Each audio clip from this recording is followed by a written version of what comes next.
여러분 안녕하십니까. 아침에 매일경제 뉴스 길잡이 이상훈입니다. 오늘도 한꺼풀 더 깊이 들어가는 뉴스를 여러분께 전해드리겠습니다. 먼저 일면 기사들이 준비되어 있습니다. 매일경제신문입니다. 미국 중국산 돼지고기 454톤 압수했다. 이 정도 규모는요, 미국에서 사상 최대의 농산물 압수에 해당이 된다는 겁니다. 한마디로 이례적이고 전례가 없던 규모라는 건데요. 그냥 할 일 없겠죠. 이유가 있었을 겁니다. 중국의 보잉 운항 중단에 반격한 거 아니냐, 이렇게 분석이 나온답니다. 최근에 보잉 737 맥스 8 기종에 대해서 여러 가지 논란이 있었죠. 문제가 좀 있다고. 근데 이 기종에 대해서 자국 및 안전을 이유로 가장 먼저 운행 중단한 게 중국이거든요. 그러자 미국이 이번엔 돼지고기 관련해서 자국민의 안전을 위해서 우리도 압수하겠다, 이렇게 나간 겁니다. 이게 무역 분쟁일 수도 있는데 어떻게 갈 건지 모르겠습니다. 자, 다음은 동아일보 보시죠. 트럼프 핵 빅딜에 거리를 둔 청와대다, 이렇게 돼 있습니다. 트럼프 대통령의 핵 빅딜의 내용은 일괄 타결입니다. 비핵화와 해제 조치를 일괄적으로 해결하는 겁니다. 한꺼번에. 그런데 어제 청와대 안보 쪽 담당하는 고위 관계자가 기자들을 만나서 여러 가지 얘기를 했습니다. 분석도 내놨고요. 그 내용입니다. 일시에 완전 비핵화 달성 어렵다. 전부 아니면 전무. 이런 전략이 미국이 지금 쓰고 있는데 이거 재고해야 한다. 북미 절충을 강조했는데 지금 현재 미국의 입장과는 다른 내용이라서 여러 가지 좀 얘기가 좀 있습니다. 자, 이번엔 한겨레 보겠습니다.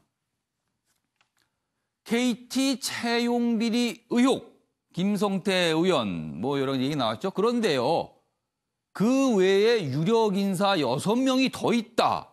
이렇게 한겨레 신문이 톱 기사로 전하고 있습니다. 검찰이 공채 서류를 압수해서 들여다봤는데 여러 가지 정황이 있다는 겁니다. 응시자 7명 이름 옆에 손글씨 괄호가 있답니다. 뭔가가 표시가 돼 있는 겁니다. 그런데 가만히 들여다보니까 국회의원, 공무원 등 부모 이름이 적혀 있었답니다. 그래서 이게 어떻게 된 일인가, 어디까지 갈 것인가 촉각이 세워지고 있다. 이렇게 전하고 있습니다. 자, 마지막으로 한국일보 보시죠. 한국당 빼고 여야 4당 선거제 개혁 단일안 어제 합의를 했습니다. 큰 틀에 합의했습니다. 마라톤 협상 끝에 준연동형 비례제 합의. 그냥 연동형이 아니고요. 준연동형입니다. 국회 의석수 300석을 유지하면서요. 비례대표를 지금의 47석에서 75 늘린 겁니다. 75수로요. 전국 정당 득표율 50% 연동 우선 배분. 그러니까 연동을 그대로 정당 득표율을 100% 적용하는 게 아니라 50%만 적용하자. 그래서 준연동형 비례제다. 이렇게 돼 있는데요. 문제는 지금 한국당이 빠졌어요. 야합 정치다. 저지하겠다. 지금 거세게 반발하고 있어요. 오늘 국회 모습도 심상치 않습니다. 자, 지금까지 일명 기사 짚어봤고요. 오늘도 네 분 패널께서 나오셨는데요. 한 분씩 소개해드리겠습니다. 먼저 최창렬 용인대 교수 나오셨고요. 조대진 변호사, 최경철 매일신문 편집위원, 그리고 윤기찬 변호사 자리하셨습니다. 안녕하세요. 안녕하세요.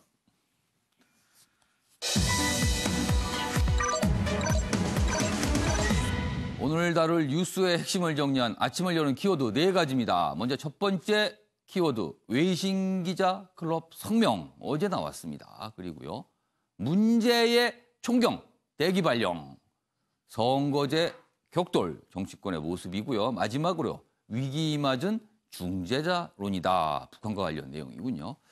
자, 첫 번째 주제는요, 마지막 키워드 중재자론 얘기가 잠깐 있었는데 이 북한 관련 얘기 좀 간략하게 해보도록 하겠습니다. 첫 번째 기사입니다. 중앙일보입니다. 최선희 북한 외무성 부상입니다. 요새 강경 발언을 쏟아내고 있는데요. 한국은 중재자 아닌 플레이어다.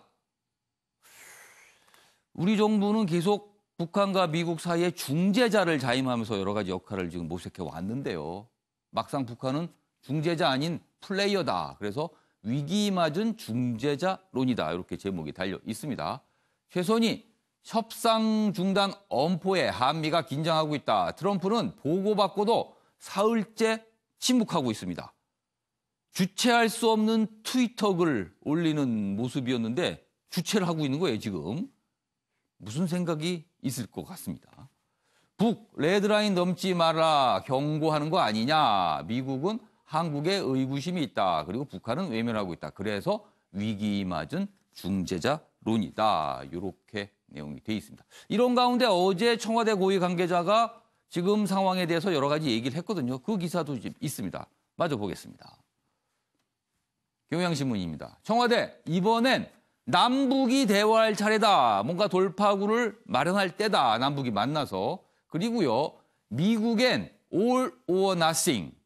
전부 갖는 거 아니면 하나도 갖지 않는다. 이런 전략인데 이거 좀 재고해야 되는 건 아니냐. 어제 나왔습니다. 얘기가. 청와대 고위 관계자. 우리에게 넘겨진 바통 활용법 고민하고 있다.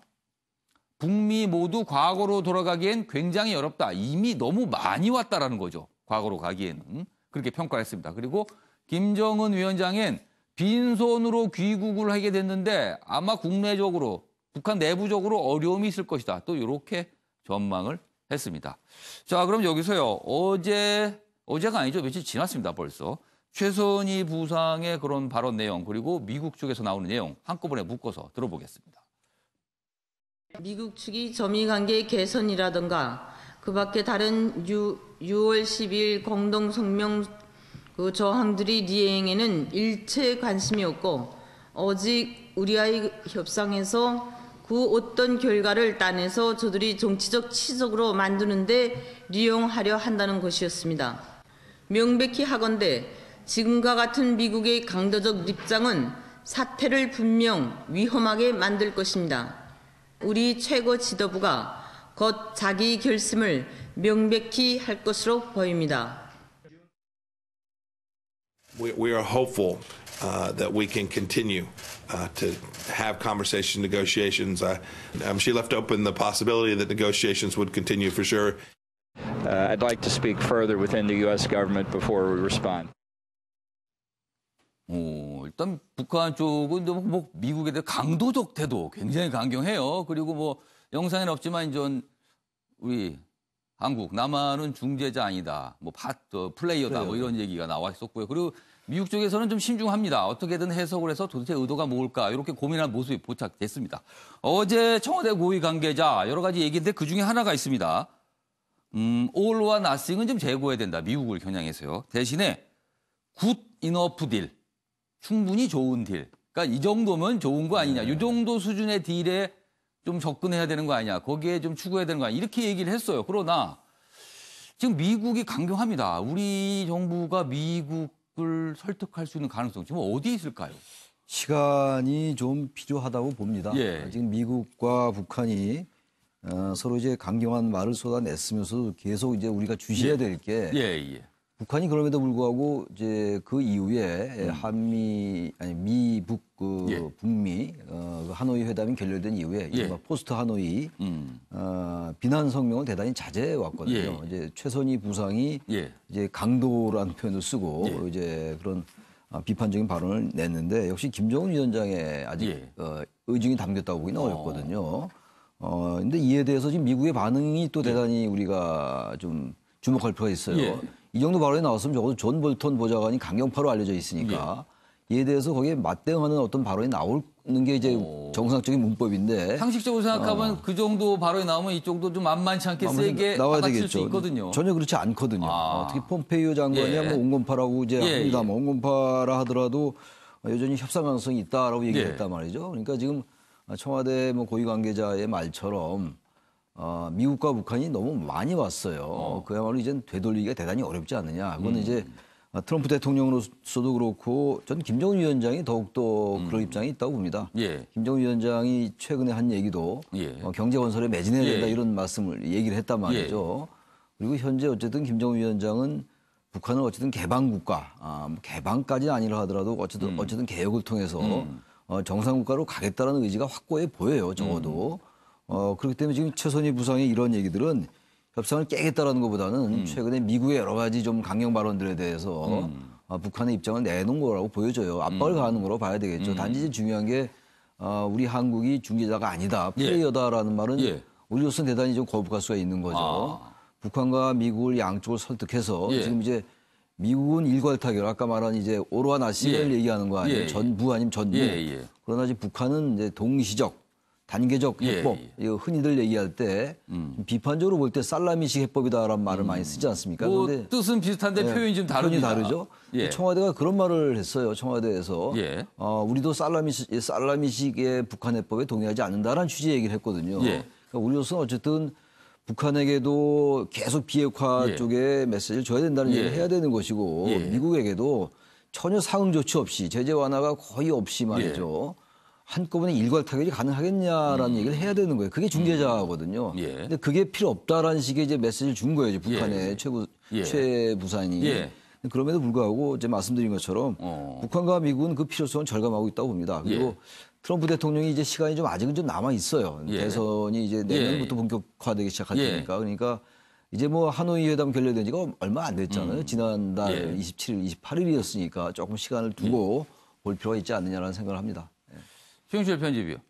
일단 북한 쪽에서는 중재자 아니다, 우리 보고. 그리고 미국 쪽에서는 우리를 약간 뭔가 의구심을 갖고 있는 모습들, 뭐 제재 문제 관련해서 그래요. 그렇다면 가운데 낀 문재인 대통령 입장에서는 뭔가 두 쪽에서 만나서 뭔가를 타결을 지은 게 원하고 있는 모양인데 지금 상황은요. 자, 그렇다면은 어떻게 다리를 놓을 수 있을까요? 어떤 걸 서로 제안해서. 지금 양쪽 다 가장 좋은 방법은 미국과 북한이 각각 아쉬운 뭔가를 얘기해 주면서 해결될 수 있다라는 희망을 주면 될 것 같은데 거기가 어딜까요, 과연?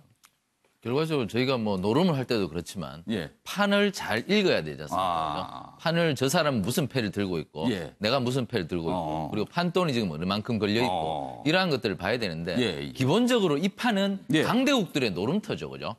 미국이라는 강대국들의 노름터 속에서 우리와 북한이 끼어 있는 것인데 지금 저 모두의 우리 돼지고기 수입 미국이 중국에 그렇습니다. 대해서 들어온 물량을 뺏었다는 그런 것이 있는데 미국이 저런 식으로도 강대국이 뺏는 겁니다. 중국도 강대국인데도 보잉 뭐 그런 배후에 있다는 의미로 저런 식으로 하는 걸 보면 강대국들은 대단한 힘을 갖고 있으면서 또한 아주 마음대로 하고 있죠. 사실 우리가 미세먼지 때문에 중국 보고 뭐라 그러면 중국 우리 보고 그러죠. 증거 있어? 이런 식으로 윽박 지르죠. 우리는 참 이 뭐라고 막 할 수도 없고 참 그럽니다. 그렇죠. 그 판이 이런 겁니다. 우리 한반도가 그 판이 이런 것인데 우리는 어찌됐든 우리가 아무리 중재자라고 얘기해도 북한도 그러하고 미국도 그러하고 중재자를 봐주지 않는다는 거죠. 어차피 북한도 바라보는 것은 미국이고 우리도 바라보는 것은 미국이라는 얘기죠. 결국 북한을 움직이기 위해서는 우리가 기존에 갖고 있는 한미동맹이라는 축을 갖고 북한을 움직여야 하는 것이지 새로운 틀을 갖고 우리가 북한을 움직이려 한다 해도 미국이 그것을 들어주겠느냐는 것이죠. 우리는 기존의 틀을 갖고 또한 일본이라는 또 지렛대를 갖고 그러한 세계적 틀과 세계적 판을 갖고 북한을 움직여야지 우리가 너무 이상적으로만 생각한다고 해서 북한을 움직이겠습니까? 우리는 냉철한 시각을 갖고 해결이 얘기합니다. 가장 현실적인 것이 합리적인 것이고 합리적인 것이 현실적인 것이다. 현실을 읽어야 합니다. 우리는. 저는 그렇게 보고 있습니다. 그러니까 미국이란 존재 자체가 제일 큰 축이다. 지금 모든 협상 과정에서. 그 키포인트를 읽어야죠. 그 부분을 중시해서 뭔가 거기서 찾아야 된다. 이 말씀이시네요. 그렇습니다. 잘 안 찾아집니다. 문제가 잘 안 찾아진다는 건데 그래서 지금 정부의 깊은 고민. 어제 청와대 고위 관계자가 그렇게 많은 내용을 설명을 했나 봅니다. 그래서요. 자, 이번에 북한과 관련된 기사이기도 하고요. 최근에 임명된 통일부 장관 후보자와 또 관련된 내용이기도 합니다. 다음 기사 보시죠. 중앙일보입니다. 금강산 피격 2008년에 있었습니다. 박광자 씨 아들 김현철 통일장관 후보자 청문회에 부른다. 나온다는 겁니다. 이 청문회 증인입니까? 뭐라고 합니까? 참고인이군요. 참고인으로 나온다고 합니다. 김 후보자 최근에 연일 과거에 SNS 또는 저서에 남긴 글들이 논란이 되는데요. 이번에는요, 이 금강산 피격과 관련해서 통과 의례다라는 표현을 쓰고 이런 내용이 나와 있어서 또 논란이 되고 있습니다. 그런데 이와 관련해서 바른미래당에서 참고인으로 박왕자 씨 아들을 신청했다는 겁니다. 그리고 이 아들 당시 상황 나와서 가감 없이 전할 것이다. 이렇게 밝혔다고 합니다. 최근 이 김현철 후보자 이 금강산 문제 갖고 뭐 통과 의례로 봐야 되는 거 아니냐 뭐 이런 취지의 내용. 물론 어제 해명을 했습니다. 결코 뭐 박광자 씨를 지칭하거나 그런 거 아니다. 고인에 대해서는 여전히 안타까운 표현을 한다. 있어서 안 될 일이다. 했지만 글 내용을 전체적으로 봤을 때는 오해 소지는 분명히 있어 보이거든요. 그래서 논란이 되고 있는데 그 박광자 씨 아들이 청문회 때 나온다는 겁니다. 자, 일단 조대진 변호사. 상황이 청문회 당일날 굉장히 좀 뜨거워지겠어요. 이런 부분 가지고. 근데 저는 이제 그 김현철 장관 후보자가 여러 가지 조금 미흡한 발언을 했다는 거에 대해서는 조금 인정을 해야 될 것 같긴 합니다. 근데 이런 발언 때문에 박광자 씨의 그 가족을 또 청문회까지 또 꼭 그래야겠는 게 과연 타당한가라고 저는 한번 되묻고 싶고요. 김현철 그 장관 후보자가 얘기를 했던 부분은 이처럼 이제 박광자 씨의 사망이 통과 의례라는 뜻이 아니라 여러 가지 일들을 진행을 하다 보면 그런 뭐 여러 가지 사건들이 일어날 수 있고 그런 어려움들이 있을 수 있다라는 취지로 얘기를 한 것 같거든요. 근데 이런 부분들을 마치 전부 다 그 김현철 그 후보자의 그 발언 자체에 초점만 맞춰가지고 부정적인 부분으로 몰아가서 그런 부분들을 이렇게 조금 밝혀내려고 하는 것 자체의 의도가 그렇게 좋아 보이지는 않는다는 점에서 장관 후보자 자질 검증에 좀 충실해 줬으면 좋겠다는 생각을 듭니다. 그러니까 문제가 오해 소진이 있지만 꼭 또 이렇게 이 당사자 그 아들분을 청문회장에 참고로 불렀어야 돼. 이 부분도 좀 아쉽다라는 표현이시네요. 그리고 이제 그 여러 가지 발언들을 이전에 하셨던 부분의 발언들을 보면 제가 보기에도 조금 앞으로는 장관이시면 이제 조금은 조심을 하셔야 될 부분이 있을 것 같아요. 근데 이제 그런 의도들도 좀 봐서 장관 직무 역량에다가 초점을 맞춰야지 이런 부분이 혹시 이거 빗대서만 한 거 아니냐라고 이렇게 쓸고 넘어가다 보면 정작 그 통일부 장관한테 필요한 중요한 시점에 있어서 업무 능력은 검증하는데 또 이런 과거 발언만 따지다 보면 앞으로 계획이나 능력 이건 또 묻히게 될 수도 있을 것 같습니다. 그런 부분을 조금 감안을 해서 청문회를 해야 될 것 같습니다. 좀 뭐 시청자 여러분께서 내용을 아시는 분도 있지만 무슨 발언이길래 그러는 건가? 무슨 글이길래? 여기 내용이 있어서 제가 좀 소개해드리겠습니다. 이 부분입니다.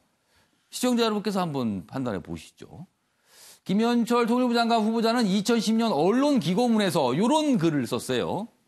총격 사건으로 관광객이 사망하는 사건, 사고들은 일찍 시작했어도 우리가 겪어야 할 통과 의례였다.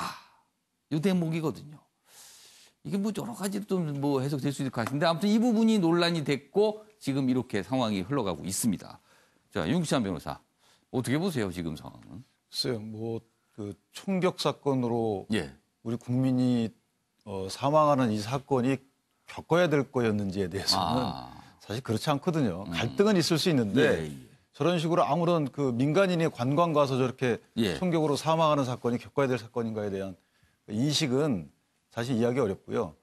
지금 이제 장관 후보자께서 여러 가지 해명을 하셨지만 사실은 이게 말씀 중에 나온 얘기가 아니고 글로 표현된 것이라서 얼마든지 수정할 여지가 있었던 것이거든요. 그렇다면 본인이 지금 해명해서 해결될 일은 아니라고 보여지고요. 이것뿐만 아니고 지금 여러 가지 북한과 관련된 이슈에 대해서 그 말을 통해서 드러난 사고방식은 사실 통일부 장관으로서는 상당히 부적합하다. 이게 해명하고 사과하고 넘어갈 일은 아닙니다. 그리고 당사자 돌아가신 분의 아들임이 나와서 하는 부분도 약간 의미가 있어 보이는 것이 지금 본인은 진상규명이 어렵고 이게 북한이 간접적으로 사과를 했다라고 하는데 과연 그 당사자인 분은 이걸 어떻게 받아들일지 북한이 간접적으로 사과했는지 여부도 모르겠지만 그것에 대한 그 국민의 정서를 예. 대변하는 당사자는 어떻게 생각하는지에 대해서는 들어봐야 되겠죠. 그래서 이 부분은 좀 어느 정도 의미가 있다 이렇게 생각합니다. 아무튼 청문회 과정에서 이 얘기도 꽤 뭐 아주 좀 중점적으로 다뤄질 것 같습니다.